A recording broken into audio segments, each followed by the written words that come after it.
नमस्कार बंधुरा आज के बानाबो काकरोलेर पुर सेई जोन्नो 4टा काकरोल नियेछि। एखन आमि काकरोलगुलो दुई फाला करे निब। प्रथमे एई काटागुलो आमि एकटु फेले निब। এইভাবে মাঝখান দিয়ে দুই টুকরা করে নিব। আমার সবগুলো কাকরোল কাটা হয়ে গেছে এইভাবে দুই ফালা করে। এখন আমি সিদ্ধ করে নিব। পুর বানাতে কি কি নিয়েছি, আজকে নিরামিষ পুর করব, সেই জন্য কাজু নিয়েছি, পোস্ত নিয়েছি, সাদা সর্ষে নিয়েছি, কিশমিশ নিয়েছি আর দুটো কাঁচা লঙ্কা নিয়েছি। কড়াইতে জল দিয়ে দিলাম, কাকরোলগুলো দিয়ে দিলাম, লবণ দিয়ে দিলাম, সিদ্ধ করে নিব, ঢেকে দিলাম। কাকরোলগুলো সব সিদ্ধ হয়ে গেছে। এখন আমি ভিতর থেকে বীজগুলা বের করে নিব। আর সবগুলা বীজ বের করা হয়ে গেছে। এখন আমি এগুলো সব পেস্ট করে নিব।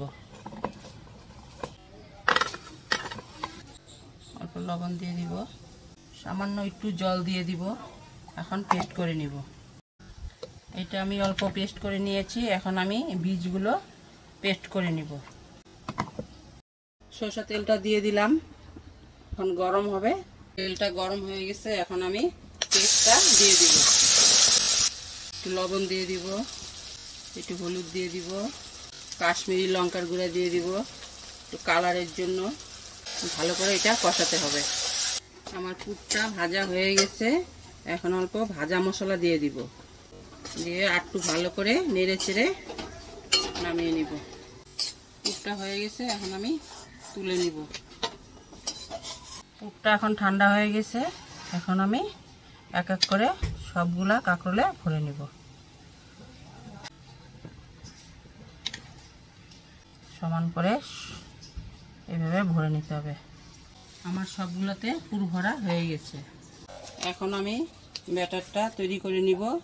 দিয়ে দিলাম 2 চামচ বেসন, 1 চামচ চালের গুঁড়া, স্বাদ মতো লবণ, দিয়ে দিলাম হলুদের গুঁড়া, অল্প কালো জিরে, জল দিয়ে ভালো করে ফেটিয়ে নিব। বেশি ঘনও হবে না, পাতলাও হবে না। ব্যাটারটা ঠিক এরকম হবে। এটা আমার গোলানো হয়ে গেছে। কড়াইতে এখন সাদা তেল দিয়ে দিব। তেলটা গরম হয়ে গেছে। এখন অল্প তেল আমি এইটার মধ্যে দিয়ে নিব। পুরগুলো দিলে মুচমুচা হবে। এখন আমি একটা একটা করে পুর ভেজে নিব।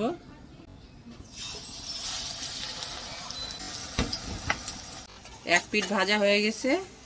এখন আরেক পিঠ ভেজে নিব। লাল লাল করে ভাজতে হবে। একটু ভাজা হয়ে গেছে।